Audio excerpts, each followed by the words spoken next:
2 hari setelah suamiku meninggal, aku dihina dan dianggap seperti babu oleh ibu mertuaku. Bahkan adik iparku sendiri tega melempari wajahku dengan sayur busuk. Aku memilih pergi dari rumah itu, namun 3 hari kemudian inilah yang terjadi. Sebelum ceritanya dimulai, silahkan tulis di kolom komentar dari daerah mana saja teman-teman yang menonton cerita ini. Jangan lupa like dan subscribe agar channel ini bisa semakin berkembang dan bisa mempersembahkan cerita yang lebih menarik lagi. Tanah itu masih basah dan berwarna gelap pekat, seolah ikut berduka. Aroma bunga yang mulai layu bercampur dengan bau tanah basah menusuk tajam ke dalam rongga hidung Alfi. 2 hari telah berlalu sejak tubuh suaminya, Vino, disemayamkan di sini, namun bagi Alfi, waktu terasa berhenti berputar. Ia masih duduk di sana, di atas sebuah bangku kayu sederhana, menatap gundukan tanah yang kini menjadi rumah abadi bagi belahan jiwanya. Pandangannya kosong, menembus nisan kayu bertuliskan nama Vino. Di telinganya, suara riuh para pelayat sudah lama hilang, digantikan oleh desau angin sore yang meniup helai-helai rambutnya yang tergerai. Ia sendirian, benar-benar sendirian dalam dunianya yang kini runtuh. Ingatannya melayang kembali pada sosok Vino. Suaminya bukanlah pria yang gemar mengucapkan kata-kata romantis. Cintanya ia tunjukkan melalui perbuatan.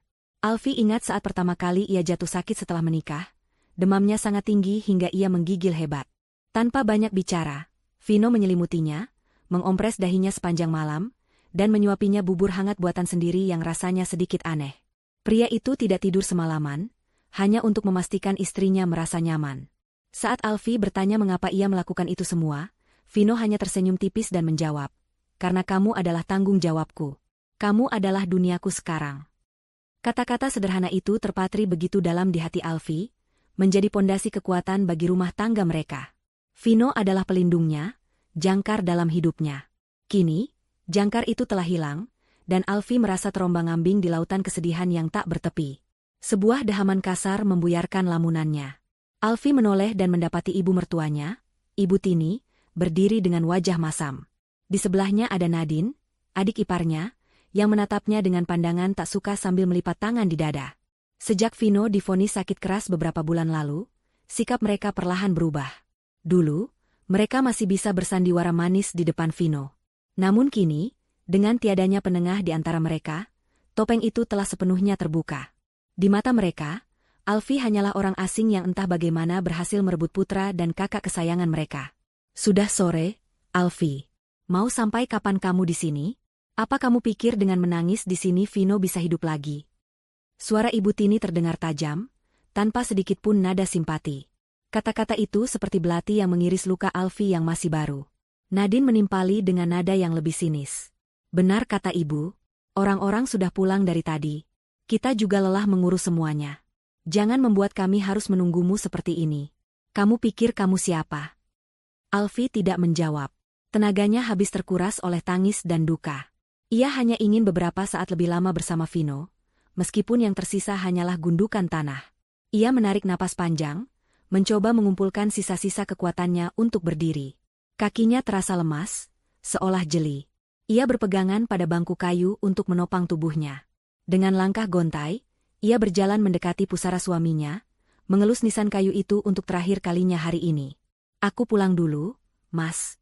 Besok aku kesini lagi," bisiknya lirih, seolah Vino bisa mendengarnya.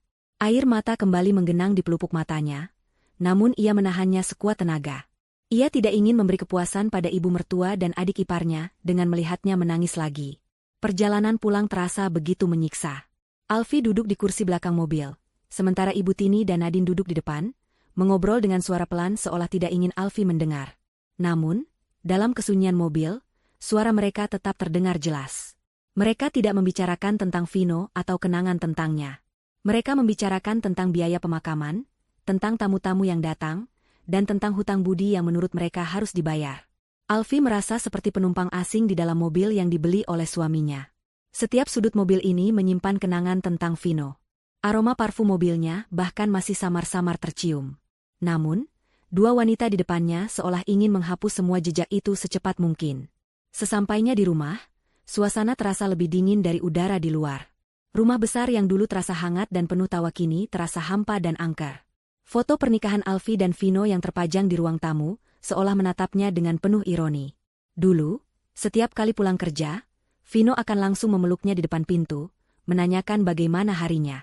Sekarang, yang menyambutnya hanyalah tatapan dingin dan pintu yang tertutup rapat. Alfie berjalan menuju kamarnya, kamar yang selama 5 tahun ia bagi bersama Vino. Ia hanya ingin merebahkan tubuhnya yang lelah, memeluk bantal yang masih menyimpan aroma suaminya, dan menangis sepuasnya di sana. Ia butuh ruang untuk berkabung, untuk meratapi nasibnya. Namun, saat tangannya baru saja akan menyentuh gagang pintu kamar, suara Ibu Tini menghentikannya. "Tunggu, Alfie." Alfie berbalik. Ibu Tini berdiri di belakangnya, tatapannya menusuk dan penuh kuasa. Nadine berdiri di samping ibunya, menyeringai penuh kemenangan. Alfie bisa merasakan ada sesuatu yang buruk akan terjadi. Firasatnya tidak enak. "Ada apa, Bu?" tanya Alfie dengan suara serak. Ibu Tini berjalan selangkah lebih dekat. Ia memandang Alfie dari ujung rambut hingga ujung kaki dengan tatapan merendahkan.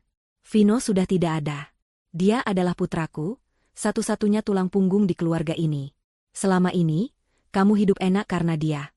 Kamu makan, tinggal, dan membeli apapun yang kamu mau dengan uang anakku." Setiap kata yang keluar dari mulut Ibu Tini terasa seperti tamparan. Alfie ingin membantah, ingin mengatakan bahwa ia juga bekerja sebelum menikah, bahwa ia dan Vino membangun semuanya bersama. Namun, lidahnya terasa keluh. "Masa berkabungmu sudah selesai," lanjut Ibu Tini dengan suara yang lebih dingin dan tegas. "Mulai besok, semua pekerjaan di rumah ini adalah tanggung jawabmu. Memasak, mencuci, membersihkan seluruh rumah. Semuanya. Anggap saja itu sebagai balas budimu, karena kamu masih kami izinkan untuk tinggal di rumah peninggalan anakku ini. Kamu mengerti?" Dunia Alfie seakan runtuh untuk kedua kalinya dalam 2 hari. Ia menatap Ibu Tini dengan tidak percaya. Di hari suaminya baru saja dimakamkan, di saat hatinya masih hancur berkeping-keping, ibu mertuanya baru saja mengubah statusnya dari seorang menantu menjadi seorang pembantu. Nadine tersenyum puas di belakang ibunya, seolah inilah yang ia tunggu-tunggu selama ini. Alfie menatap pintu kamarnya yang tertutup, pintu yang kini terasa begitu jauh untuk ia gapai.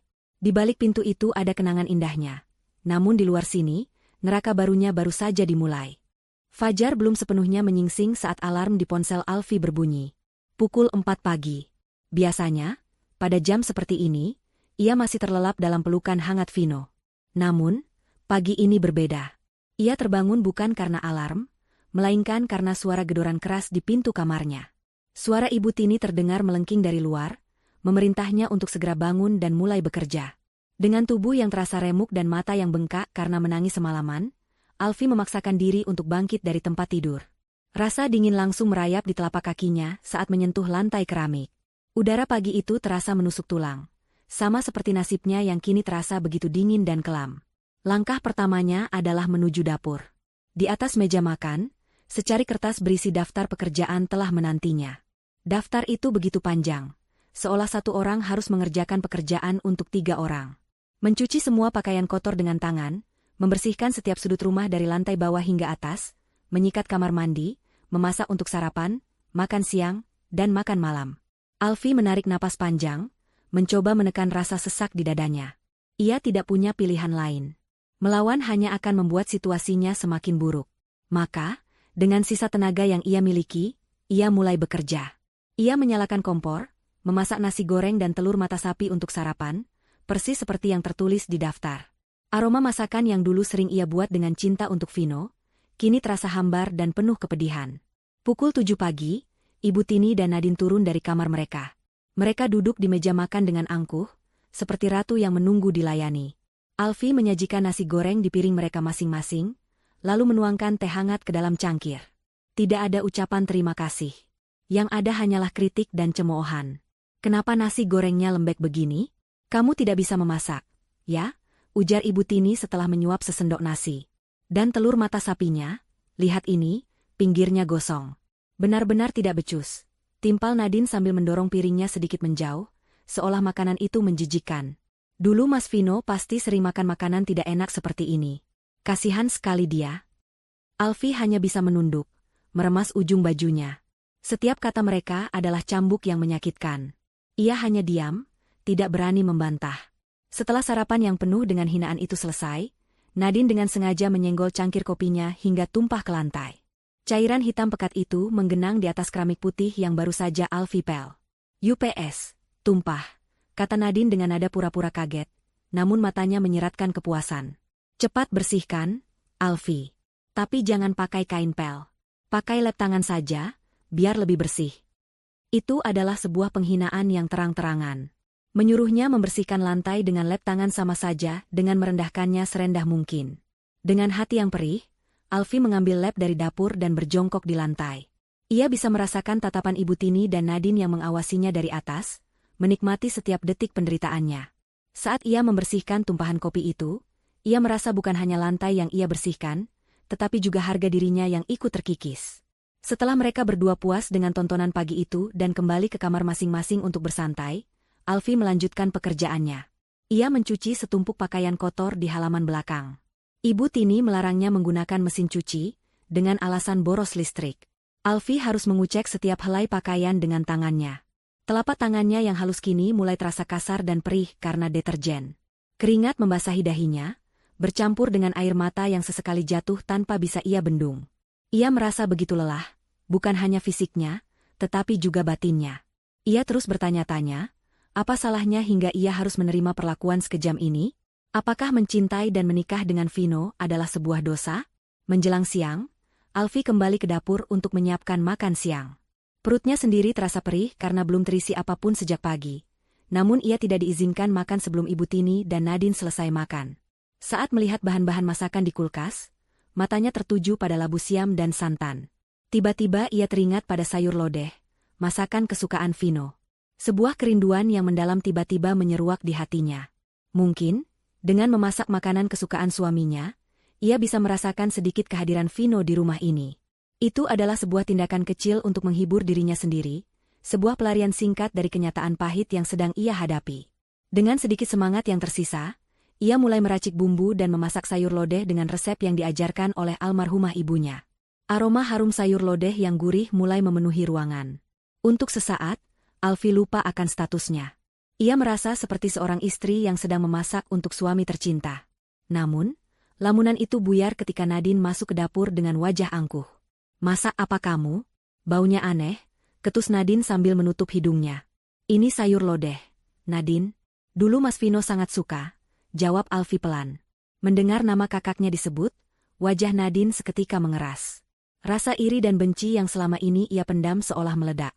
Ia merasa Alfie tidak pantas menyebut nama kakaknya, apalagi memasak makanan kesukaannya. Baginya, semua yang dilakukan Alfie adalah sebuah kepura-puraan untuk mencari simpati. Saat makan siang tiba, Alfie menyajikan nasi hangat, ikan goreng, sambal, dan semangkuk besar sayur lodeh di atas meja. Ibu Tini dan Nadine datang dan langsung duduk.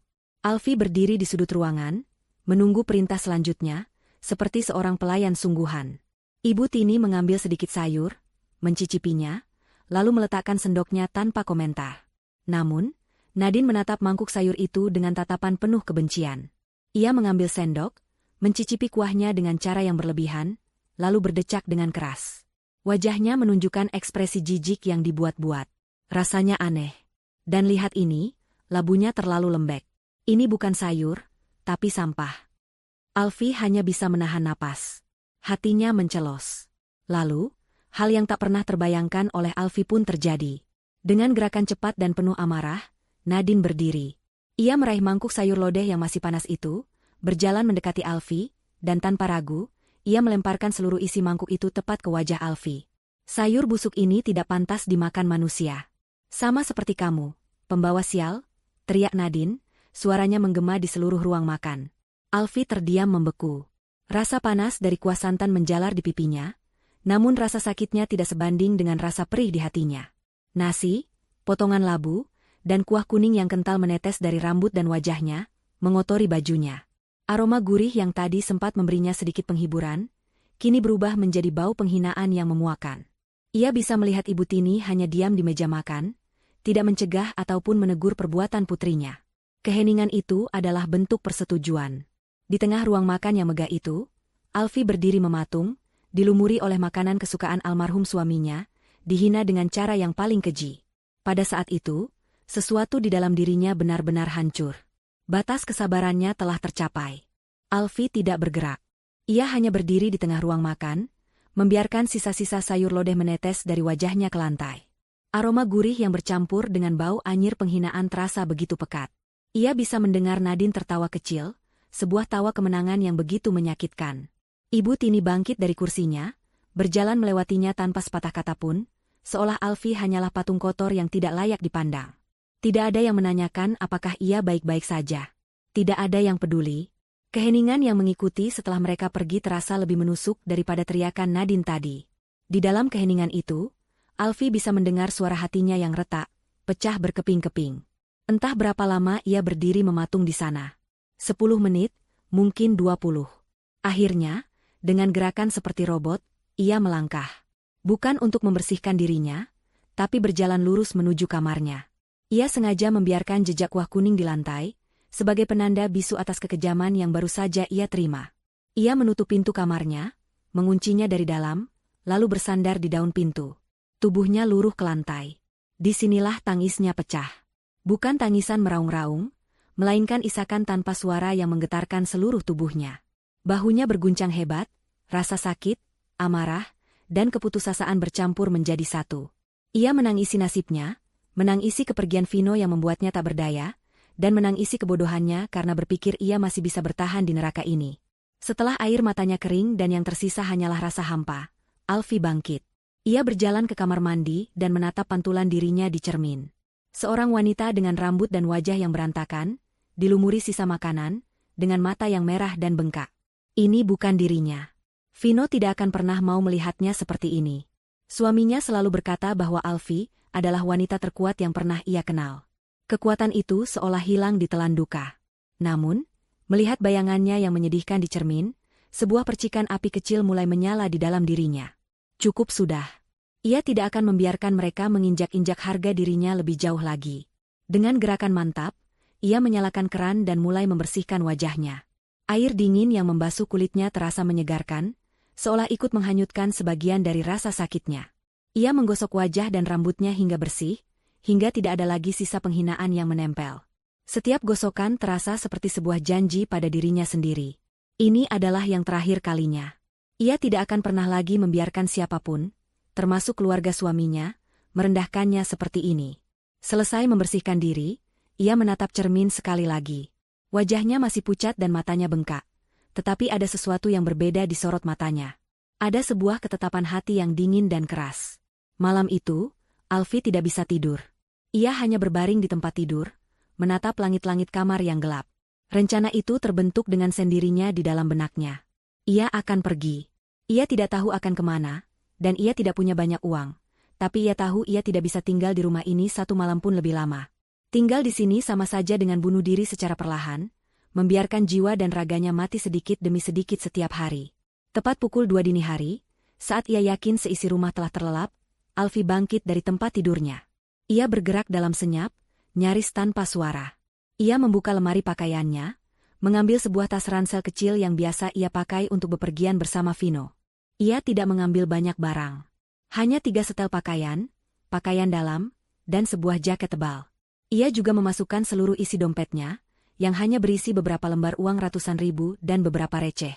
Ia melirik kotak perhiasannya, tetapi ia tidak menyentuhnya. Ia tidak akan membawa apapun yang bisa dianggap sebagai pemberian dari keluarga Vino. Ia akan pergi dengan apa yang ia miliki saja. Saat tangannya meraba-raba di laci nakas, ia menemukan benda itu. Sebuah kotak kayu kecil berukir sederhana. Kotak itu adalah pemberian terakhir Vino, beberapa hari sebelum suaminya mengembuskan napas terakhir. Alfie ingat betul kata-kata Vino saat itu, suaranya terdengar lemah namun penuh keyakinan. Alfie, simpan ini baik-baik. Jangan dibuka sekarang. Buka hanya jika kamu merasa dunia sudah tidak adil padamu. Buka saat kamu merasa sudah tidak punya siapa-siapa lagi. Saat itu, Alfie hanya mengangguk sambil menangis. Tidak terlalu mengerti maksud suaminya. Tapi sekarang, ia mengerti. Dunia memang sedang tidak adil padanya, dan ia memang sudah tidak punya siapa-siapa lagi. Dengan tangan gemetar, ia memasukkan kotak kayu itu ke dalam tasnya. Benda itu terasa berat, bukan karena isinya, tetapi karena harapan terakhir yang ia sematkan padanya. Setelah memastikan semua yang ia butuhkan ada di dalam tas, Alfie membuka pintu kamarnya dengan sangat perlahan. Jantungnya berdebar kencang, takut jika ada suara sedikit saja yang bisa membangunkan penghuni rumah. Ia berjalan berjinjit melewati lorong yang gelap. Setiap langkah terasa begitu berat, seolah ia sedang meninggalkan separuh hidupnya di belakang. Saat ia melewati ruang keluarga, matanya terpaku pada foto pernikahan mereka di dinding. Ia dan Vino tersenyum begitu bahagia di sana. Sebuah dunia yang kini terasa begitu jauh. Dengan berat hati, ia memalingkan wajah dan terus berjalan menuju pintu depan. Tangannya sudah berada di gagang pintu. Kebebasan sudah di depan mata. Namun, sebuah keraguan kecil sempat terlintas. Apakah keputusannya ini benar? Bagaimana jika ia tidak bisa bertahan di luar sana? Saat itulah, samar-samar ia mendengar suara tawa dari arah kamar Ibu Tini yang pintunya sedikit terbuka. Tawa itu terdengar begitu renyah dan puas, membuatnya penasaran. Dengan langkah sepelan mungkin, ia mendekati pintu kamar itu, mencoba menguping pembicaraan mereka. "Aku puas sekali hari ini, Bu." Akhirnya perempuan itu tahu di mana posisinya. Suara Nadine terdengar begitu gembira. Lihat wajahnya tadi, seperti anjing jalanan yang disiram air comberan. Hahaha. "Hus, jangan keras-keras, nanti dia dengar," sahut Ibu Tini, namun nada suaranya sama sekali tidak terdengar seperti sedang menegur. Justru ada nada geli di dalamnya. "Tapi kamu benar. Dia harus diberi pelajaran. Baguslah kalau dia pergi dari rumah ini secepatnya." Ibu sudah tidak tahan melihat wajahnya. Hati Alfi terasa seperti diremas. Jadi, mereka memang menginginkannya pergi. "Tentu saja dia harus pergi, Bu," lanjut Nadine. "Setelah dia pergi, kita bisa segera jual mobil Mas Vino yang jarang dipakai itu. Lumayan, uangnya bisa kita pakai untuk liburan ke Bali. Dan kamarnya. Kamar perempuan sial itu bisa kita rombak total. Aku punya ide, bagaimana kalau kita jadikan ruang karaoke pribadi? Pasti seru." Dek. Seluruh keraguan di dalam hati Alfi sirna seketika, digantikan oleh amarah yang membara dan rasa sakit yang menusuk hingga ke tulang. Jadi, beginilah mereka mengenang Vino. Dengan menjual barang-barangnya, menghapus jejak istrinya, dan mengubah kamar mereka menjadi ruang hiburan. Mereka tidak peduli pada duka. Mereka hanya peduli pada harta dan kesenangan. Tanpa menunggu lebih lama lagi, Alfi berbalik. Ia berjalan menuju pintu depan dengan langkah yang kini mantap dan tanpa ragu. Ia membuka pintu itu, melangkah keluar ke dalam udara malam yang dingin, dan menutupnya kembali di belakangnya tanpa menimbulkan suara. Ia tidak menoleh ke belakang lagi. Rumah yang pernah menjadi surga baginya itu kini telah menjadi neraka, dan ia baru saja melarikan diri darinya. Udara malam yang dingin terasa menggigit kulit, namun Alfi tidak merasakannya. Yang ia rasakan hanyalah kebebasan yang aneh dan menakutkan. Jalanan komplek perumahan yang mewah itu terlihat sepi dan lengang. Lampu-lampu jalan memancarkan cahaya kuning yang redup, menciptakan bayangan panjang dari setiap langkah yang ia ambil. Untuk pertama kalinya dalam 5 tahun, ia berjalan sendirian di tengah malam buta, tanpa tujuan yang pasti. Jantungnya masih berdebar kencang, campuran antara adrenalin, takut, dan juga sedikit kelegaan. Ia terus berjalan, menjauh dari rumah itu, menjauh dari semua kenangan pahit yang baru saja terjadi. Setelah berjalan hampir 1 jam, ia sampai di jalan raya utama. Beberapa taksi dan kendaraan malam masih lalu lalang. Ia memutuskan untuk naik angkutan umum paling awal yang menuju ke terminal bus. Ia harus pergi sejauh mungkin. Ia tidak ingin Ibu Tini atau Nadine bisa menemukannya. Di dalam bus yang membawanya entah kemana, Alfi duduk di dekat jendela, menatap pemandangan kota yang perlahan terbangun dari tidurnya. Pikirannya kosong. Ia tidak punya rencana. Uang di dompetnya hanya cukup untuk bertahan hidup beberapa hari. Ia benar-benar memulai semuanya dari nol. Bus itu berhenti di sebuah terminal yang ramai. Alfi turun, sedikit bingung dengan hiruk-pikuk di sekitarnya. Ia memutuskan untuk mencari tempat tinggal sementara yang murah. Setelah bertanya kepada beberapa orang, ia diarahkan ke sebuah area yang penuh dengan rumah kos sederhana. Ia menemukan sebuah rumah dengan papan bertuliskan, "Terima kos Putri." Seorang ibu parubaya yang ramah menyambutnya. Dengan sisa uang yang ia miliki, Alfi menyewa sebuah kamar kecil di lantai 2 untuk 1 bulan. Kamar itu sangat sempit. Mungkin hanya seukuran kamar mandi di rumahnya dulu. Hanya ada sebuah kasur tipis di lantai, sebuah lemari plastik kecil, dan sebuah jendela yang menghadap ke dinding bangunan lain. Cat di dindingnya sudah banyak yang mengelupas. Tapi bagi Alfi, kamar pengap ini terasa seperti istana. Ini adalah tempatnya berlindung. Di sini, tidak ada yang akan menghinanya. Di sini, ia aman. Setelah meletakkan tasnya, Alfi mengunci pintu kamar dari dalam. Ia duduk di atas kasur tipis itu, merasakan keheningan yang sesungguhnya untuk pertama kali setelah berhari-hari. Disinilah ia akhirnya merasa bisa bernapas lega. Ia sendirian, miskin, dan tidak punya siapa-siapa, tapi ia bebas. Pandangannya kemudian tertuju pada tas ranselnya. Ia teringat pada kotak kayu pemberian Vino. Sekaranglah saatnya. Dengan tangan yang sedikit gemetar karena antisipasi, ia mengeluarkan kotak itu. Ia mengamatinya sejenak. Ukirannya sederhana, hanya motif daun yang melingkar. Tidak ada yang istimewa dari luar. Dengan hati-hati, ia membuka kait kecil di bagian depan kotak itu. Tutupnya terbuka dengan bunyi klik yang pelan. Alfie menahan napas saat melihat isinya. Di dalamnya tidak ada perhiasan, tidak ada tumpukan uang seperti yang mungkin ia harapkan dalam keputusasaannya. Di atas lapisan kain bludru berwarna merah marun, tergeletak 3 benda. Sebuah kunci brankas yang terlihat berat dan kokoh, sebuah kartu nama berwarna putih gading dengan cetakan tinta emas, dan sepucuk surat yang dilipat rapi dengan namanya tertulis di bagian depan, untuk istriku tercinta, Alfie.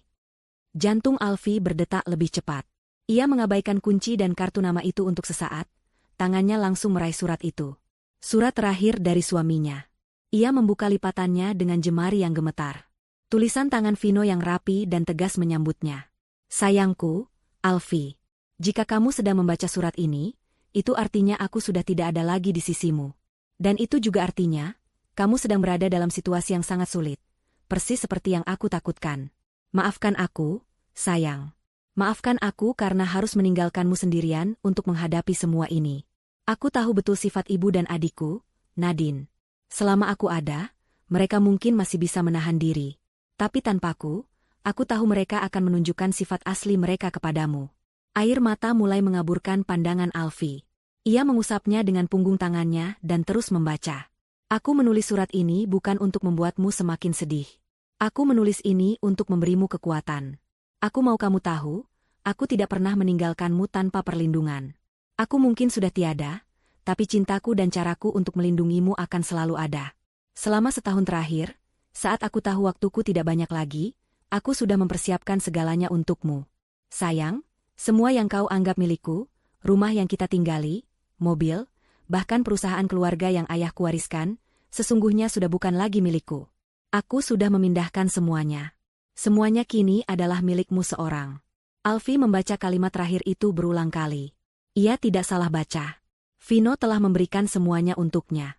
Rasa kaget dan tidak percaya menjalari seluruh tubuhnya. Aku tahu ibu dan Nadine akan sangat marah jika mereka tahu. Karena itu aku melakukannya diam-diam. Mereka tidak tahu apa-apa. Di mata hukum, kamulah pemilik tunggal yang sah atas semua aset itu. Mereka kini tinggal di rumahmu. Mereka hidup dari perusahaanmu. Aku melakukan ini bukan untuk membalas dendam, Alfie. Aku melakukan ini untuk memberimu pilihan dan kekuatan. Agar kamu tidak bisa ditindas.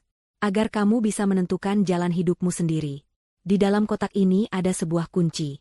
Kunci ini untuk membuka brankas di bank tempat semua dokumen asli dan surat-surat berharga kusimpan. Selain itu, ada kartu nama pengacaraku, Pak Budi Santoso. Dia adalah orang yang membantuku mengurus semuanya. Dia orang yang sangat baik dan bisa dipercaya. Temui dia. Tunjukkan surat ini padanya, dan dia akan menjelaskan segalanya dengan lebih rinci. Dia akan membantumu mengambil alih semua yang menjadi hakmu. Alfie berhenti membaca sejenak. Ia melirik kunci dan kartu nama di dalam kotak. Jadi, ini bukan mimpi. Ini semua nyata. Kekuatan, pilihan, semua yang telah direnggut darinya, kini dikembalikan oleh Vino. Bahkan setelah ia tiada. Sayangku, jangan menangis lagi. Kamu adalah wanita yang kuat. Aku selalu percaya itu. Sekarang, angkat kepalamu. Jangan biarkan siapapun menginjak-injakmu. Ambil apa yang menjadi hakmu, dan hiduplah dengan bahagia. Itu adalah satu-satunya keinginanku. Aku akan selalu menjagamu dari sini. Percayalah padaku, sayang. Sekarang waktunya kamu menjadi ratu. Selalu mencintaimu, Vino. Surat itu terlepas dari genggaman Alfie. Tangisnya kembali pecah, namun kali ini bukan tangis keputusasaan. Ini adalah tangis haru, syukur, dan cinta yang meluap-luap untuk suaminya. Pria itu, bahkan dalam sakitnya, bahkan di ambang kematiannya, masih memikirkan dirinya, melindunginya dengan cara yang paling cerdas dan tak terduga. Rasa lelah dan putus asa yang tadi menyelimutinya kini menguap, digantikan oleh gelombang energi yang baru. Ia mengambil kunci brankas itu, terasa dingin dan berat di telapak tangannya. Lalu ia mengambil kartu nama itu, Budi Santoso, SH, MH, pengacara konsultan hukum. Alfi menatap Fajar yang mulai merekah di celah jendela kamarnya yang sempit. Ini adalah Fajar yang baru untuknya. Ia tidak lagi lari. Besok, ia akan menemui Pak Budi. Ia akan mengambil kembali semua yang menjadi miliknya. Permainan ini belum berakhir. Justru, baru saja akan dimulai. Tidur Alfi malam itu adalah tidur yang paling nyenyak dalam beberapa bulan terakhir. Meskipun ia hanya beralaskan kasur tipis dan ruangan yang sempit, tidak ada lagi mimpi buruk yang menghantuinya. Tidak ada lagi bayangan wajah suaminya yang kesakitan, tidak ada lagi gema hinaan Nadine di telinganya. Saat ia terbangun, cahaya matahari pagi sudah menyelinap masuk melalui celah jendela, menerangi partikel-partikel debu yang berterbangan di udara. Untuk pertama kalinya sejak Vino meninggal, Alfi terbangun bukan dengan perasaan hampa, melainkan dengan sebuah tujuan yang jelas.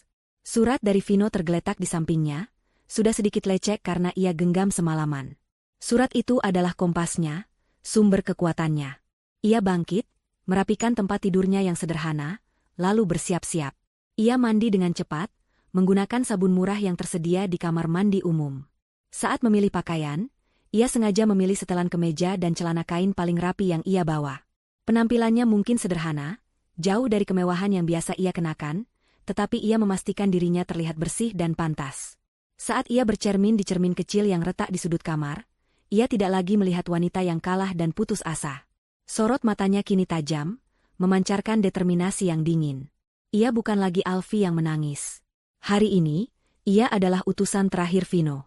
Ia adalah penegak wasiat suaminya.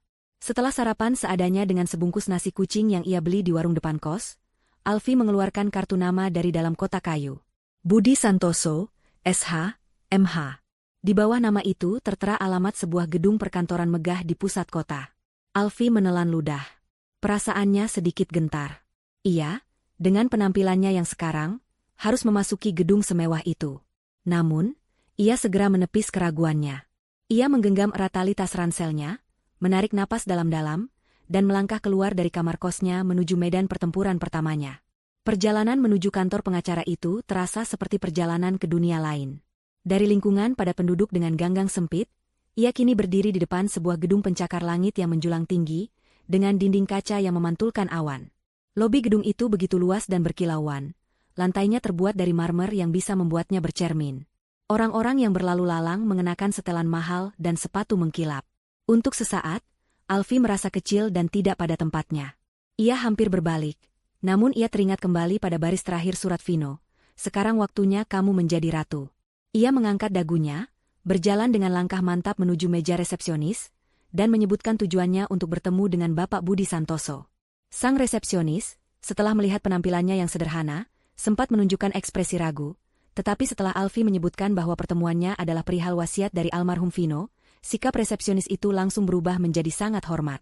Kantor firma hukum Budi Santoso Rekan menempati satu lantai penuh di gedung itu. Pemandangannya begitu mewah, dengan perabotan kayu gelap dan sofa kulit yang nyaman. Seorang sekretaris yang ramah mempersilakan Alfi duduk dan menawarinya minum, sebelum kemudian mengantarnya ke sebuah ruangan besar di sudut. Di balik meja kayu jati yang besar, seorang pria berusia sekitar 50-an, dengan rambut yang sudah memutih di beberapa bagian dan kacamata yang bertengger di hidungnya, bangkit berdiri menyambutnya. Pria itu adalah Budi Santoso. Ia memiliki aura yang tenang dan berwibawa, tatapan matanya tajam namun meneduhkan. Ibu Alfi, silakan duduk. Saya turut berduka cita atas meninggalnya Bapak Vino, ujar Pak Budi dengan suara yang dalam dan penuh simpati. Sikapnya begitu tulus, membuat Alfi merasa sedikit lebih tenang. Terima kasih, Pak, jawab Alfi sambil duduk di kursi yang ditawarkan. Bapak Vino sudah memberitahu saya, bahwa suatu saat ibu akan datang. Beliau adalah klien sekaligus sahabat yang baik. Pria yang sangat cerdas dan punya pandangan jauh ke depan. Lanjut Pak Budi, seolah ingin membangun jembatan kepercayaan di antara mereka. Ia kemudian menatap Alfi dengan tatapan serius. Saya sudah menyiapkan semuanya. Apakah ibu sudah siap? Alfi mengangguk mantap. Saya siap, Pak. Maka, selama hampir 2 jam berikutnya, Pak Budi menjelaskan segalanya. Ia mengeluarkan bundel-bundel dokumen tebal dari dalam lemari besi di ruangannya. Satu persatu, ia menunjukkan kepada Alfi bukti-bukti yang tak terbantahkan. Pertama, sertifikat hak milik rumah yang mereka tinggali. Nama pemilik yang tertera di sana sudah berganti menjadi nama Alfi Lestari, Proses balik nama itu sudah selesai 6 bulan yang lalu. Kedua, surat bukti kepemilikan kendaraan, BPKB, untuk 2 mobil mewah mereka, juga sudah sepenuhnya atas nama Alfie. Ketiga, dan ini yang paling mengejutkan, adalah dokumen kepemilikan saham perusahaan. Vino, sebagai pewaris tunggal, memiliki 70% saham di perusahaan keluarganya. Dan seluruh 70% saham itu kini telah dialihkan kepada Alfie melalui sebuah akta hibah wasiat yang sah secara hukum. Sisanya, 30% saham, dimiliki oleh beberapa investor kecil yang merupakan teman-teman lama ayah Vino. Ini berarti, Ibu Tini dan Nadine sama sekali tidak memiliki hak suara maupun kepemilikan di perusahaan itu. Alfie menatap tumpukan dokumen di atas meja dengan napas tertahan. Ia tahu Vino akan melindunginya, tetapi ia tidak pernah menyangka sejauh ini. Skala dari warisan ini jauh melampaui apapun yang pernah ia bayangkan. Dan ini yang terakhir, Bu, kata Pak Budi sambil menyodorkan sebuah buku tabungan dan laporan rekening dari sebuah bank premium. Bapak Vino juga membuka rekening atas nama ibu dan secara berkala memindahkan hampir seluruh tabungan pribadinya ke sana. Beliau hanya menyisakan sedikit di rekening lamanya untuk biaya pengobatan. Jumlahnya. Pak Budi berhenti sejenak, membiarkan Alfie melihat sendiri deretan angka 0 di laporan itu. Jumlahnya miliaran. Cukup untuk Alfie hidup mewah 7 turunan tanpa harus bekerja. Air mata akhirnya jatuh membasahi pipi Alfie. Ini bukan lagi tangisan duka, melainkan tangisan haru yang begitu mendalam. Ia akhirnya mengerti. Vino tidak hanya memberinya harta. Ia memberinya kemerdekaan. Ia memberinya senjata untuk melawan. Ia memberinya kekuasaan. Kekuasaan untuk tidak lagi menjadi korban. Jadi, apa artinya semua ini, Pak? Secara hukum, tanya Alfie setelah berhasil menguasai emosinya. Pak Budi menatapnya dengan tatapan tajam seorang pengacara. Artinya sangat jelas, Bu Alfie. Rumah yang saat ini ditempati oleh ibu mertua dan adik ipar Anda adalah milik Anda. Secara hukum, mereka tinggal di sana tanpa izin Anda. Perusahaan yang selama ini menjadi sumber kekayaan mereka, kini sepenuhnya berada di bawah kendali Anda. Anda adalah pemegang saham mayoritas. Anda punya hak penuh untuk mengadakan rapat umum pemegang saham, merombak jajaran direksi, bahkan memberhentikan karyawan manapun yang Anda inginkan, termasuk Nadine, jika jabatannya di sana memang ada. Uang yang mungkin mereka gunakan saat ini dari rekening perusahaan adalah bentuk penyalahgunaan wewenang yang bisa dituntut secara pidana. Penjelasan itu begitu lugas dan telak. Alfie merasa sebuah kekuatan besar baru saja disuntikkan ke dalam dirinya. Ia bukan lagi menantu yang menumpang, ia adalah pemilik segalanya. Ia bukan lagi perempuan lemah yang bisa dilempari sayur busuk, ia adalah seorang ratu yang memegang kendali penuh atas kerajaannya. Pak Budi kemudian menyandarkan punggungnya ke kursi, memberikan Alfie waktu untuk mencerna semua informasi itu. Setelah beberapa saat hening, ia bertanya dengan nada yang netral namun penuh arti. Jadi, apa langkah pertama yang ingin Anda ambil, Ibu Alfie? Semua keputusan ada di tangan Anda sekarang. Apakah kita akan mengirimkan surat peringatan? Atau langsung mengambil langkah hukum? Apakah kita akan mengadakan RUPS secepatnya? Atau mungkin, kita akan mengirimkan surat pengosongan rumah hari ini? Pertanyaan itu menggantung di udara. Pilihan-pilihan itu terbentang di depan Alfie, seperti bidak-bidak catur di atas papan permainan. Ia menatap keluar jendela, melihat gedung-gedung tinggi yang seolah sedang menunduk padanya. Ia teringat wajah Nadine yang penuh kemenangan saat melemparkan sayur ke wajahnya. Ia teringat tawa mereka di tengah malam, saat merencanakan untuk menjual mobil suaminya, dan mengubah kamarnya menjadi ruang karaoke. Amarah yang dingin dan terkendali kini membakar hatinya. Tidak ada lagi keraguan. Ia tahu persis apa yang harus ia lakukan. Ia menoleh kembali ke arah Pak Budi, matanya yang tadi basah oleh air mata kini memancarkan kilatan baja. Kita akan mulai dengan perusahaan, Pak, katanya dengan suara yang tenang, namun setiap katanya mengandung bobot yang luar biasa. Tolong siapkan surat panggilan rapat umum pemegang saham luar biasa secepatnya. Agenda utamanya adalah pengangkatan direksi baru dan audit investigasi menyeluruh atas keuangan perusahaan selama 2 tahun terakhir. Kirimkan surat itu ke alamat rumah. Biarkan mereka menerimanya sendiri. 2 hari setelah Alfie kabur dari rumah, suasana di kediaman megah itu terasa begitu berbeda. Bagi Ibu Tini dan Nadine, kepergian Alfie adalah sebuah kemenangan. Udara di dalam rumah terasa lebih ringan, seolah beban berat yang selama ini menekan mereka telah terangkat. Mereka merayakan kebebasan mereka dengan bermalas-malasan. Tidak ada lagi yang harus mereka perintahkan, tidak ada lagi wajah sedih yang membuat mereka merasa tidak nyaman. Mereka bisa melakukan apapun yang mereka mau. Pagi itu, Nadine bangun siang. Ia turun ke dapur dengan harapan menemukan sarapan sudah tersedia, lalu ia teringat bahwa pembantunya sudah tidak ada. Dengan mendengus kesal, ia hanya mengambil sekotak sereal dan susu dari kulkas. Menyebalkan sekali, sekarang kita harus melakukan semuanya sendiri, keluhnya pada sang ibu yang sedang asyik menonton televisi di ruang keluarga. Sabar, sayang. Ini hanya sementara, jawab Ibu Tini tanpa mengalihkan pandangan dari layar TV yang menayangkan gosip selebriti. Nanti kita cari pembantu baru yang lebih becus. Setelah kita dapat uang dari penjualan mobil Vino, kita bisa melakukan apa saja. Ibu juga sudah tidak sabar ingin merenovasi kamar atas itu. Niat mereka sudah bulat. Siang itu, Nadine berencana pergi ke mall paling mewah di kota. Kartu kredit tambahan dari rekening perusahaan yang selama ini ia pegang sudah terasa gatal di dompetnya.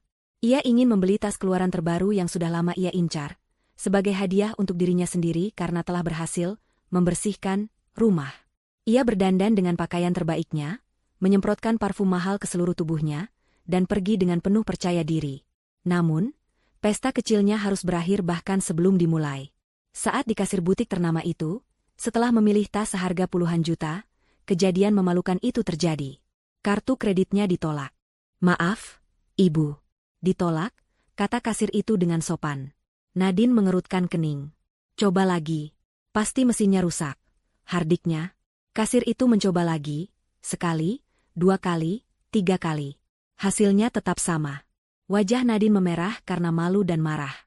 Orang-orang di antrean belakang mulai berbisik-bisik. Dengan kesal, ia membanting kartu itu ke meja dan pergi dari butik tanpa tas impiannya. Sepanjang jalan pulang, ia terus mengomel, menyalahkan pihak bank atas masalah teknis yang memalukan itu. Ia tiba di rumah dengan suasana hati yang buruk, dan langsung mengadukannya pada ibunya. Ibu Tini mencoba menenangkannya, menganggap itu hanya masalah sepele. Mungkin sudah mencapai limit bulanan. Tenang saja, besok ibu akan ke bank. Ibu akan tarik uang tunai dalam jumlah besar dari rekening perusahaan. Cukup untuk membeli 3 tas seperti itu dan untuk liburan kita ke Bali, katanya dengan penuh keyakinan. Keesokan harinya, sesuai janjinya, Ibu Tini pergi ke bank cabang prioritas tempat rekening perusahaan terdaftar. Ia datang dengan gaya angkuhnya, meminta bertemu langsung dengan manajer bank. Dengan penuh percaya diri, ia menyerahkan cek untuk mencairkan dana sebesar 500 juta rupiah. Ia sudah membayangkan uang itu akan ia gunakan untuk apa saja. Namun, senyumnya langsung memudar saat manajer bank kembali dari ruangannya dengan wajah yang serius. Mohon maaf, Ibu Tini. Transaksi ini tidak bisa kami proses, kata sang manajer dengan nada formal. Apa maksudmu tidak bisa? Saya ini istri pemilik perusahaan. Saya punya hak, bentak Ibu Tini, tidak terima. Sang manajer tetap tenang. Sesuai data terbaru yang kami terima pagi ini dari kuasa hukum perusahaan, rekening ini dibekukan untuk sementara waktu atas permintaan dari pemilik saham mayoritas. Semua transaksi penarikan dalam jumlah besar harus mendapatkan persetujuan tertulis langsung dari beliau. Ibu Tini tertegun. Pemilik saham mayoritas? Siapa? Suami saya sudah meninggal. Menurut dokumen legal yang kami terima, kepemilikan saham mayoritas sebesar 70% telah beralih kepada ahli waris yang sah, yaitu Ibu Alfi Lestari, istri dari almarhum, jelas sang manajer. Nama itu, Alfi Lestari, terdengar seperti ledakan bom di telinga Ibu Tini. Dunianya seakan berputar. Jantungnya berdebar kencang, napasnya terasa sesak. Ini tidak mungkin. Bagaimana bisa? Perempuan kampung itu? Mana mungkin Vino sebodoh itu? Kepalanya dipenuhi ribuan pertanyaan dan penolakan. Ia meninggalkan bank dengan langkah gontai, pikirannya kacau balau. Rasa panik yang dingin mulai merayap di dalam hatinya. Ia tiba di rumah dan langsung menceritakan kejadian itu kepada Nadine. Tentu saja, Nadine bereaksi sama histerisnya. Tidak mungkin. Ibu pasti salah dengar. Perempuan itu tidak mungkin punya apa-apa. Dia itu miskin. Penipu. Teriak Nadine, berjalan mondar-mandir di ruang tamu seperti orang gila. Mereka berdua berdebat, saling menyalahkan, mencoba mencari penjelasan logis atas mimpi buruk yang tiba-tiba menimpa mereka. Mereka meyakinkan diri bahwa ini pasti hanya kesalahan administrasi bank, atau akal-akalan pengacara yang ingin menipu mereka. Di tengah kepanikan dan perdebatan sengit mereka, bel rumah berbunyi. Keduanya saling pandang, enggan untuk membuka pintu. Akhirnya, dengan kesal, Nadine yang berjalan untuk membukanya. Di depan pintu berdiri seorang kurir berjaket resmi, membawa sebuah map coklat tebal. Dengan Ibu Tini atau Nadine? Tanyanya. Nadine mengangguk ragu dan menerima map itu. Ia menandatangani bukti terima, lalu menutup pintu. Surat apa ini? Tanya Ibu Tini cemas. Nadine mengangkat bahu sambil berjalan kembali ke ruang tamu. Tidak tahu. Terlihat resmi. Ia merobek amplop itu dengan kasar. Di dalamnya ada beberapa lembar kertas dengan kop surat sebuah firma hukum ternama. Ibu Tini merebut surat itu dari tangan Nadine. Dengan tangan yang mulai gemetar hebat, ia membaca baris pertama. Perihal, panggilan rapat umum pemegang saham, RUPS, luar biasa. Jantung Ibu Tini terasa seperti berhenti berdetak. Ia terus membaca. Surat itu menyatakan bahwa RUPS luar biasa akan diadakan lusa di kantor pusat perusahaan. Agenda utamanya adalah pengenalan pemilik saham mayoritas yang baru, pengangkatan jajaran direksi dan dewan komisaris, serta pembentukan tim audit independen untuk memeriksa keuangan perusahaan. Matanya terus bergerak ke bawah, mencari nama pengirim surat ini. Dan di sana, di bagian paling bawah halaman, di atas sebuah nama yang diketik rapi, tertera sebuah tanda tangan dengan tinta biru yang terlihat elegan dan tegas. Hormat kami, Alfi Lestari, pemegang saham mayoritas. Surat itu terlepas dari genggaman Ibu Tini, melayang jatuh ke lantai. Kakinya terasa lemas, hingga ia terduduk di sofa. Wajahnya pucat pasi seperti mayat. Nadine, yang ikut membaca surat itu dari balik bahu ibunya, juga terdiam membeku. Matanya membelalak tak percaya. Keheningan yang mencekam menyelimuti ruangan itu. Semua potongan teka-teki kini menyatu menjadi sebuah gambar yang mengerikan. Kartu kredit yang ditolak, rekening yang dibekukan, dan sekarang surat ini. Semuanya benar. Perempuan yang mereka hina, yang mereka usir secara tidak langsung, yang mereka anggap seperti sampah, kini kembali. Bukan sebagai korban yang menangis, tetapi sebagai seorang ratu yang datang untuk merebut kembali tahtanya. Dunia mereka yang nyaman dan penuh kemewahan baru saja runtuh di atas kepala mereka. 2 hari setelah menerima surat panggilan itu, suasana di rumah megah tersebut terasa seperti diambang badai. Keheningan yang ada bukan lagi keheningan yang damai, melainkan keheningan yang tebal dan penuh dengan ketakutan. Ibu Tini dan Nadine menghabiskan waktu mereka dengan mondar-mandir, berdebat, dan saling menyalahkan. Mereka mencoba menghubungi beberapa pengacara yang mereka kenal, namun jawabannya selalu sama. Jika dokumen pengalihan aset itu asli dan sah secara hukum, maka tidak ada yang bisa mereka lakukan. Alfi adalah pemilik yang sah. Kata-kata itu terus terngiang di telinga mereka, sebuah melodi mimpi buruk yang menolak untuk berhenti. Penolakan masih menjadi pertahanan utama mereka. Ini pasti akal-akalan perempuan licik itu. Dia pasti memalsukan tanda tangan Vino saat Mas Vino sedang sakit parah. Tuduh Nadine berapi-api. Di rapat nanti, kita harus bongkar semua kebusukannya di depan para pemegang saham lain. Kita harus buat dia malu. Ibu Tini, meskipun hatinya diliputi kecemasan yang luar biasa, setuju dengan rencana putrinya. Mereka tidak bisa datang ke rapat itu dengan kepala tertunduk. Mereka harus menunjukkan siapa penguasa sebenarnya. Ini adalah perusahaan peninggalan suaminya, ayah Vino. Tidak mungkin bisa jatuh ke tangan orang asing semudah itu. Maka, mereka pun menyusun strategi. Mereka akan datang sebagai korban, sebagai ibu dan adik yang berduka yang hartanya direbut oleh menantu serakah. Mereka akan berteriak, menangis jika perlu, dan menciptakan keributan untuk menggagalkan rapat itu. Pada hari yang ditentukan, mereka mempersiapkan diri seolah akan pergi ke sebuah pertempuran. Nadine mengenakan gaun desainer paling mencolok yang ia miliki, lengkap dengan tas tangan bermerek dan sepatu hak tinggi yang berbunyi nyaring di setiap langkahnya. Ibu Tini tak mau kalah. Ia memakai setelan baju terbaiknya, dengan riasan tebal dan perhiasan berlian yang berkilauan di leher, pergelangan tangan, dan jemarinya. Penampilan mereka adalah tameng, sebuah pernyataan arogan bahwa mereka masih memegang status dan kekuasaan. Mereka ingin Alfi merasa kecil dan terintimidasi saat melihat mereka. Mereka tiba di kantor pusat perusahaan 15 menit sebelum rapat dimulai. Semua karyawan yang berpapasan dengan mereka menunduk hormat seperti biasa, namun Ibu Tini bisa merasakan ada yang berbeda. Tatapan mereka aneh, dan bisik-bisik langsung terdengar begitu mereka lewat. Perasaan tidak enak semakin menyelimuti hatinya, tetapi ia menepisnya jauh-jauh. Ia melangkah angkuh menuju ruang rapat utama di lantai tertinggi, dengan Nadine yang mengekor di belakangnya. Ruang rapat itu sudah terisi beberapa orang. Ada beberapa pria parubaya yang merupakan pemegang saham minoritas, teman-teman lama almarhum suaminya. Mereka semua menatap kedatangan Ibu Tini dan Nadine dengan ekspresi yang sulit diartikan. Di ujung meja yang panjang, kursi utama yang biasanya diduduki oleh Vino masih kosong. Ibu Tini dan Nadine memilih duduk di kursi yang berhadapan langsung dengan kursi utama itu, posisi yang paling strategis untuk melancarkan serangan mereka. Suasana di dalam ruangan terasa tegang dan canggung. Waktu seolah berjalan begitu lambat. Setiap detik yang berlalu semakin menguji nyali mereka. Tepat pukul 10 pagi, pintu ruang rapat yang terbuat dari kayu jati tebal itu terbuka. Semua orang di dalam ruangan serentak menoleh ke arah pintu.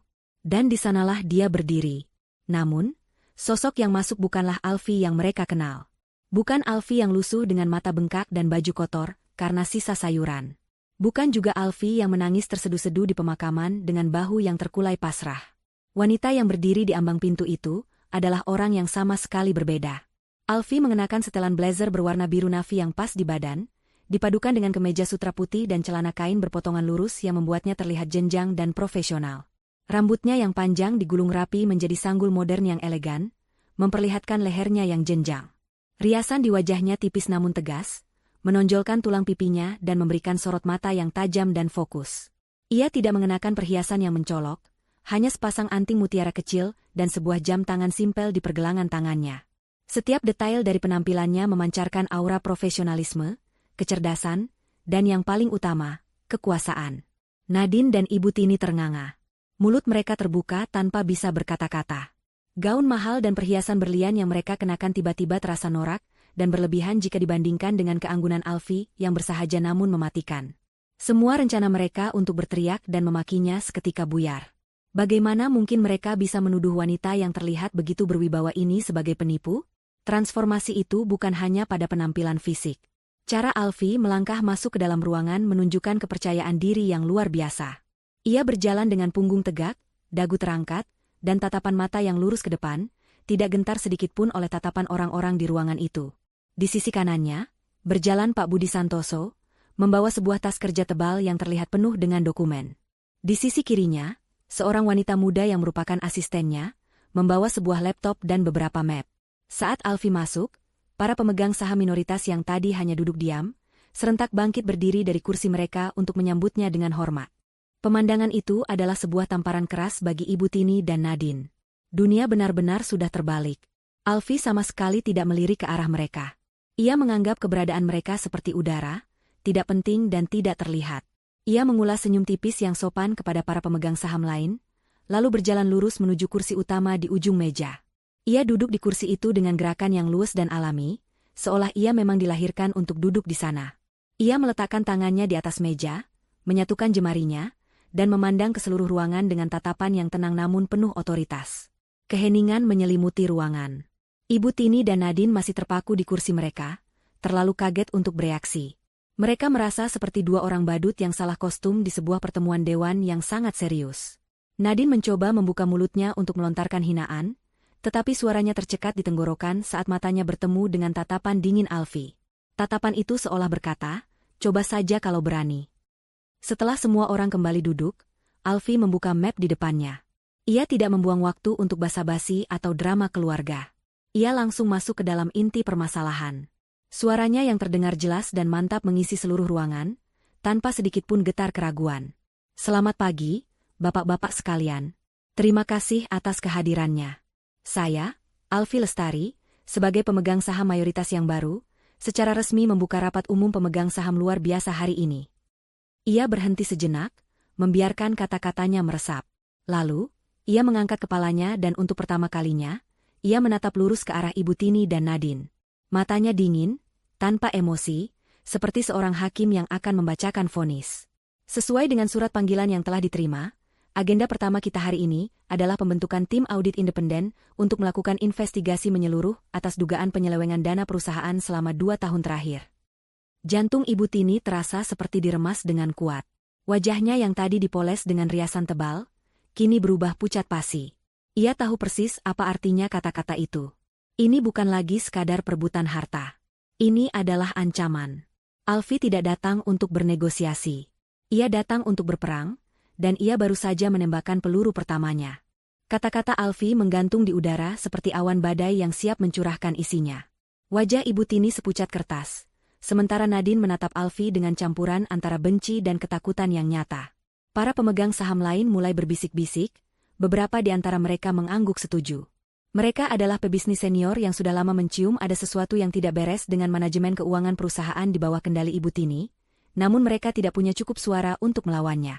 Kini, dengan kehadiran Alfie sebagai kekuatan mayoritas, mereka melihat sebuah harapan untuk membersihkan perusahaan. Alfie memberikan isyarat kepada Pak Budi. Pengacara itu bangkit, membuka laptopnya, dan menghubungkannya ke proyektor besar di ujung ruangan. Layar putih di dinding seketika menyala, menampilkan logo firma hukum Budi Santoso Rekan. Suasana di dalam ruangan berubah menjadi sangat serius, seperti sebuah ruang pengadilan. "Selamat pagi," sapa Pak Budi dengan suara yang tenang dan profesional. "Sesuai dengan agenda rapat, saya akan mempresentasikan beberapa temuan awal yang menjadi dasar dari usulan diadakannya audit investigasi. Temuan ini kami dapatkan dari analisis data keuangan internal perusahaan selama beberapa bulan terakhir." Slide pertama muncul. Isinya adalah salinan laporan rekening koran perusahaan. Pak Budi dengan cermat menyorot beberapa transaksi penarikan tunai dalam jumlah besar yang tidak memiliki keterangan yang jelas. Semua transaksi itu ditandatangani oleh Ibu Tini. Jumlah totalnya dalam 2 tahun terakhir mencapai angka miliaran rupiah. Ini adalah contoh aliran dana keluar yang tidak didukung oleh laporan pertanggungjawaban yang semestinya. Dana ini ditarik dengan alasan biaya operasional, namun tidak ada rincian lebih lanjut, jelas Pak Budi. Wajah Ibu Tini semakin tegang, keringat dingin mulai membasahi pelipisnya. Slide berikutnya menampilkan sesuatu yang lebih personal dan memalukan. Isinya adalah rincian tagihan kartu kredit perusahaan yang dipegang oleh Nadine. Di layar besar itu, terpampang nyata daftar belanjaan Nadine. Tas-tas bermerek seharga ratusan juta, sepatu-sepatu desainer, biaya perawatan di klinik kecantikan mewah, tagihan makan di restoran bintang 5, hingga biaya perjalanan liburan ke luar negeri. Semuanya dibayarkan menggunakan fasilitas perusahaan. Ini adalah contoh nyata penggunaan aset perusahaan untuk kepentingan pribadi yang jelas-jelas merupakan pelanggaran, kata Pak Budi, suaranya tetap datar namun setiap katanya terasa menusuk. Nadine menundukkan kepalanya dalam-dalam, wajahnya memerah padam karena malu dan marah. Ia merasa seperti sedang ditelanjangi di depan semua orang. Bisikan-bisikan di ruangan itu semakin keras. Pak Budi terus melanjutkan presentasinya. Ia menunjukkan bukti-bukti lain yang lebih memberatkan. Ada faktur-faktur fiktif dari pemasok yang tidak terdaftar, laporan biaya perjalanan dinas yang digelembungkan, hingga pembayaran gaji untuk beberapa karyawan, hantu, yang namanya ada di daftar tapi wujudnya tidak pernah ada di kantor. Semua bukti itu mengarah pada satu kesimpulan. Ibu Tini dan Nadine telah secara sistematis menggerogoti keuangan perusahaan selama bertahun-tahun. "Cukup. Ini semua fitnah," teriak Ibu Tini, tidak tahan lagi. Ia bangkit berdiri, menunjuk-nunjuk ke arah layar. "Semua pengeluaran itu sudah atas sepengetahuan putra saya, Vino. Kalian tidak punya hak mempertanyakannya." Alfie, yang sedari tadi hanya dia mengamati, akhirnya angkat bicara. Suaranya tidak meninggi, tetap tenang, namun mengandung kekuasaan yang tak terbantahkan. "Ibu Tini, mohon duduk. Jika Ibu merasa ini fitnah, Ibu akan punya banyak kesempatan untuk membuktikannya di depan tim audit, dan mungkin juga di depan pihak berwajib. Mohon jangan mengganggu jalannya rapat." Ancaman halus dalam kata-kata Alfie membuat nyali Ibu Tini ciut. Ia kembali duduk di kursinya dengan tubuh gemetar. Ia sadar, perlawanannya sia-sia. Bukti yang ditampilkan terlalu kuat. Setelah presentasi Pak Budi selesai, Alfie kembali mengambil alih. Berdasarkan temuan awal yang sangat mengkhawatirkan ini, katanya sambil memandang berkeliling ke arah para pemegang saham, "Saya mengusulkan pembentukan tim audit independen yang akan mulai bekerja besok. Apakah ada yang keberatan?" Tidak ada yang bersuara. Semua pemegang saham minoritas mengangguk setuju. Keputusan itu pun disahkan. Ibu Tini dan Nadine hanya bisa pasrah. Mereka seperti terdakwa yang menunggu vonis dijatuhkan. Agenda selanjutnya, lanjut Alfie, adalah restrukturisasi manajemen. Mengingat adanya indikasi kuat penyalahgunaan wewenang, maka dengan ini saya, selaku pemegang saham mayoritas, memutuskan untuk memberhentikan Ibu Tini dari jabatannya sebagai penasihat Dewan Komisaris dan Nadine dari jabatannya sebagai manajer pemasaran, efektif per hari ini. Palu godam kedua telah dijatuhkan. Nadine terkesiap, matanya membelalak tak percaya. Pekerjaan yang memberinya gaji besar, tanpa harus bekerja keras kini telah lenyap. Alfie kemudian menatap Ibu Tini dan Nadine dengan tatapan dingin. "Pak Budi akan menjelaskan konsekuensi hukum dari perbuatan kalian dan pilihan yang kalian miliki." Pak Budi kembali berdiri. Sesuai hukum yang berlaku, tindakan penyelewengan dana perusahaan dapat dijerat dengan pasal penggelapan dalam jabatan, dengan ancaman hukuman penjara maksimal 5 tahun. Namun, atas nama kemanusiaan dan untuk menjaga nama baik keluarga almarhum Bapak Vino, Ibu Alfie bersedia memberikan sebuah jalan keluar. Ia meletakkan 2 buah map tebal di atas meja di depan Ibu Tini dan Nadine. Di dalam map ini ada surat pengakuan utang atas seluruh dana perusahaan yang telah kalian gunakan untuk kepentingan pribadi. Kalian harus menandatanganinya. Selain itu, ada surat pernyataan untuk mengembalikan seluruh aset bergerak yang dibeli dengan uang perusahaan dalam waktu 1 minggu. Jika kalian menandatangani ini semua, maka pihak perusahaan tidak akan membawa masalah ini ke ranah pidana. Tapi jika kalian menolak, kami tidak punya pilihan selain melaporkan kalian ke pihak kepolisian besok pagi. Ancaman penjara adalah pukulan terakhir yang menghancurkan sisa-sisa keangkuhan mereka. Bayangan hidup di balik jeruji besi yang dingin dan kotor, membuat mereka gemetar ketakutan. Dengan tangan yang gemetar hebat, Ibu Tini dan Nadine menarik map itu. Mereka bahkan tidak sanggup membaca isinya. Yang mereka tahu, mereka harus menandatanganinya untuk menyelamatkan diri. Pak Budi menyodorkan sebuah pena, dan dengan air mata yang mulai mengalir di pipi, mereka membubuhkan tanda tangan di atas surat-surat yang akan melucuti semua kemewahan mereka. Semua orang di ruangan itu mengira rapat telah mencapai puncaknya. Para pemegang saham lain mulai terlihat lega. Namun, Alfie ternyata belum selesai. Setelah Ibu Tini dan Nadine selesai menandatangani, Alfie menatap lurus ke arah Nadine, yang sedang menyeka air matanya dengan kasar. Tatapan Alfie begitu tajam, seolah bisa menembus sampai ke dasar jiwa Nadine. "Oh ya, ada satu hal lagi," kata Alfie dengan suara pelan yang membuat semua orang di ruangan itu kembali hening. "Meskipun kamu sudah diberhentikan dari jabatan manajer," lanjut Alfie, nadanya terdengar biasa saja, seolah sedang membicarakan hal sepele. "Saya melihat di data kepegawaian bahwa kamu masih terikat kontrak kerja dengan perusahaan ini selama 6 bulan ke depan. Memutuskan kontrak secara sepihak akan merugikan perusahaan." Nadine menatapnya dengan bingung, tidak mengerti kemana arah pembicaraan ini. Alfie tersenyum tipis, sebuah senyuman yang sama sekali tidak terlihat ramah. "Mengenai jabatanmu sebagai manajer pemasaran, saya setuju, sepertinya memang tidak cocok. Tapi perusahaan sedang membutuhkan tenaga di bagian lain. Mulai besok, kamu saya pindahkan ke bagian kebersihan dan pengelolaan pantry kantor." Nadine membeku. "Kebersihan pantry?" Alfie melanjutkan kalimatnya, setiap kata diucapkan dengan penekanan yang jelas dan disengaja, sementara matanya tak pernah lepas dari wajah Nadine yang kini sepucat mayat. "Tugasmu adalah memastikan pantry selalu bersih, kopi dan teh selalu tersedia untuk karyawan, dan yang paling penting, pastikan semua sayuran di kulkas untuk makan siang karyawan itu selalu segar. Ya, saya tidak suka ada sayur busuk di perusahaan saya." Kata "sayur busuk" diucapkan dengan penekanan yang begitu dalam dan penuh arti, mengirimkan gelombang kejut langsung ke jantung Nadine. Memori saat ia melemparkan semangkuk sayur lodeh ke wajah Alfie tiba-tiba berkelebat dengan sangat jelas di benaknya. Ini bukan sekadar pemindahan jabatan. Ini adalah karma. Ini adalah sebuah tagihan yang sangat menyakitkan atas perbuatannya hari itu.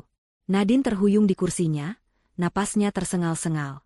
Ia merasa lebih terhina saat ini daripada jika harus masuk penjara. Di hadapan semua orang, Alfie baru saja menagih utang penghinaan itu dengan cara yang paling elegan sekaligus paling brutal. Rapat umum pemegang saham itu berakhir seperti sebuah pertunjukan drama yang anti-klimaks. Setelah kalimat terakhir Alfie yang menusuk Nadine hingga ke tulang, tidak ada lagi perdebatan. Tidak ada lagi teriakan. Yang tersisa hanyalah keheningan yang memekakan dan 2 sosok wanita yang hancur lebur. Ibu Tini dan Nadine keluar dari ruang rapat itu seperti robot, dengan tatapan kosong dan langkah yang gontai. Mereka tidak berani menatap siapapun. Para pemegang saham lain dan beberapa karyawan yang melihat mereka, hanya memandang dengan campuran rasa kasihan dan jijik. Reputasi mereka, keangkuhan mereka, semuanya telah luruh dan terinjak-injak di lantai ruang rapat itu. Perjalanan pulang terasa 100 kali lebih menyiksa daripada saat berangkat. Tidak ada lagi strategi perlawanan yang mereka diskusikan. Mobil yang dikemudikan oleh sopir perusahaan terasa begitu dingin dan asing. Ibu Tini hanya menatap kosong keluar jendela, air matanya mengalir tanpa suara, membasahi riasannya yang mahal.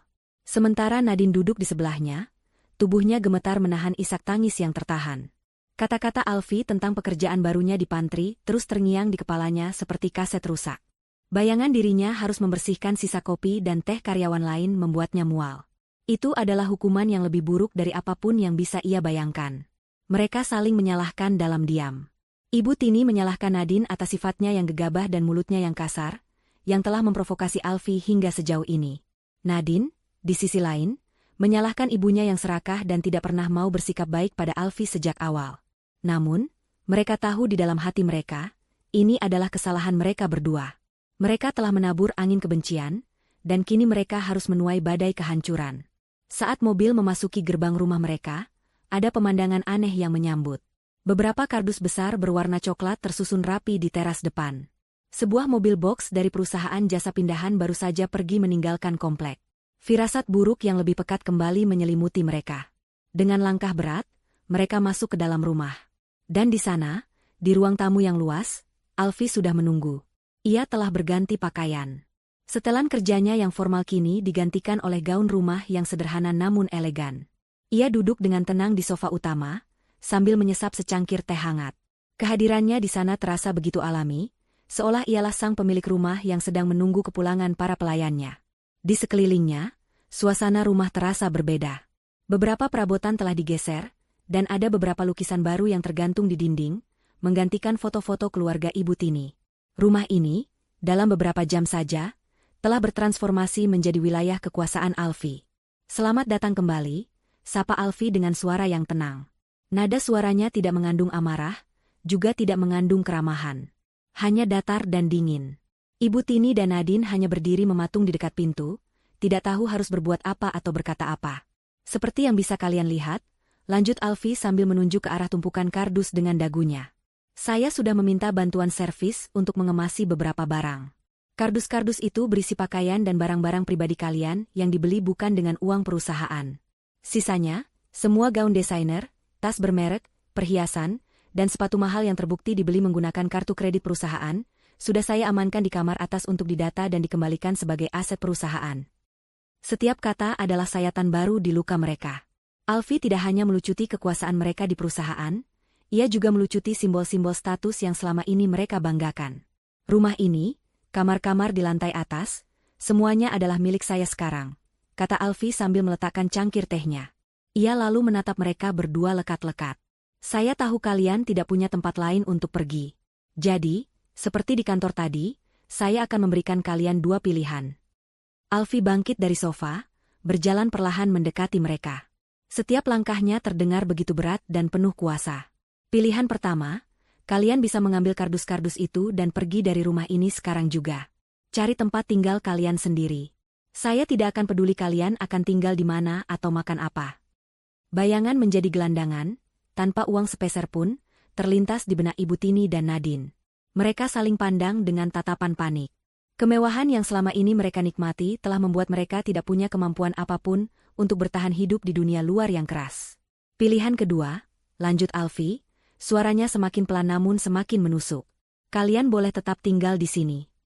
Sebuah harapan kecil sempat berkedip di mata mereka. Namun, Alfie segera memadamkannya dengan kalimat berikutnya. Tapi, kalian tinggal bukan sebagai keluarga. Kalian tinggal sebagai orang yang menumpang. Dan tidak ada yang gratis di dunia ini. Kalian akan tinggal di dua kamar paviliun kecil di belakang yang biasa dipakai untuk asisten rumah tangga. Sebagai gantinya, kalian yang akan mengerjakan semua pekerjaan di rumah ini. Memasak, mencuci, membersihkan, merawat taman. Semua yang dulu kalian perintahkan pada saya, kini menjadi tugas kalian. Tanpa gaji.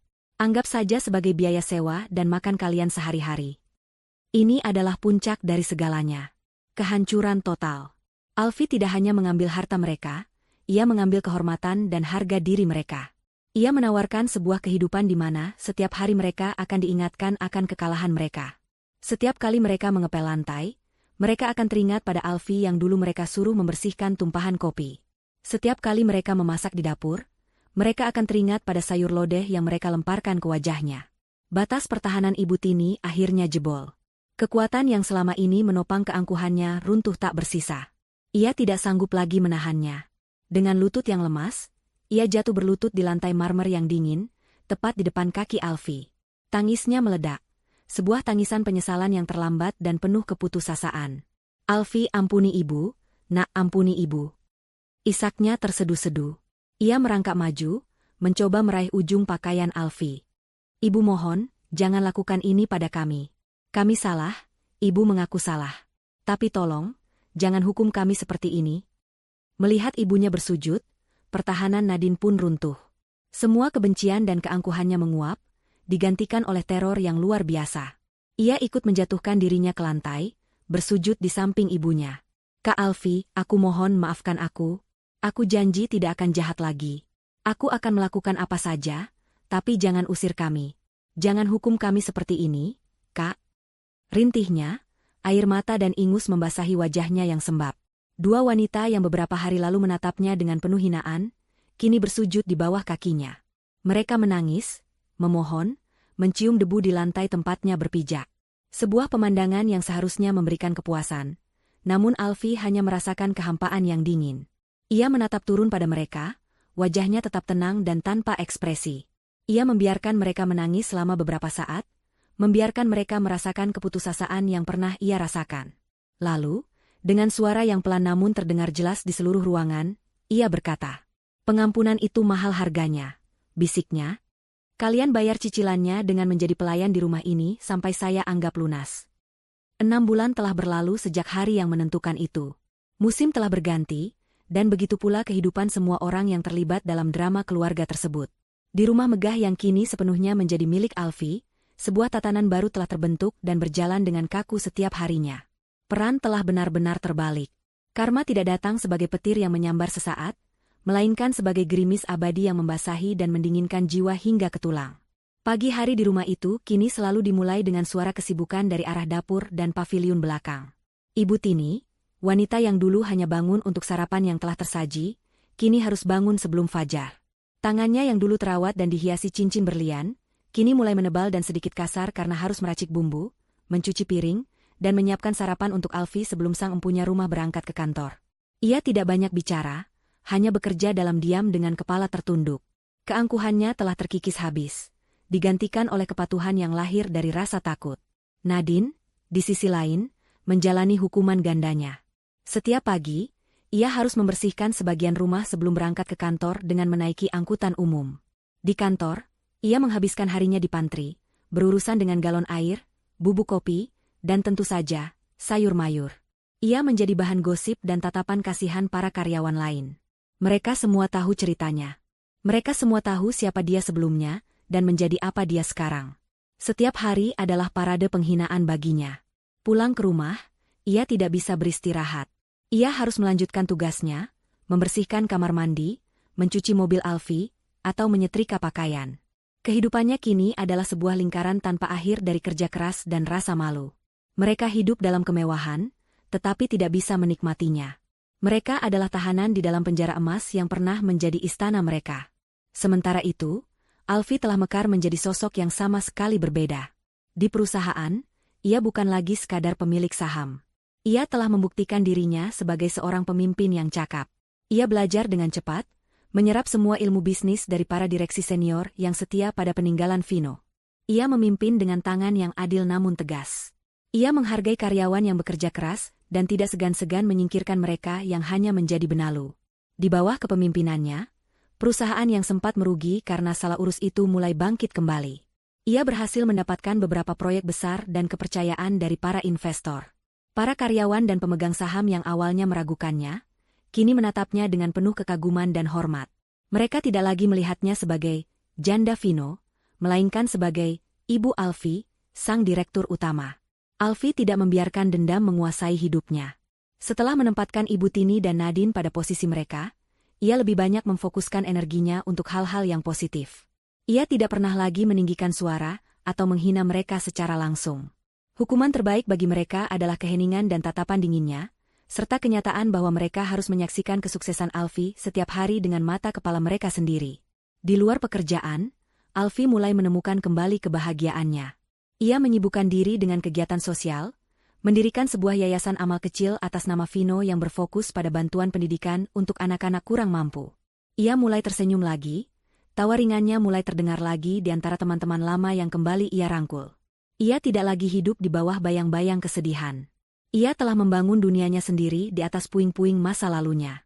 Suatu sore yang cerah, Alfi pulang lebih awal dari biasanya. Ia masuk rumah dan melihat Nadine sedang mengepel lantai ruang tamu dengan wajah lelah.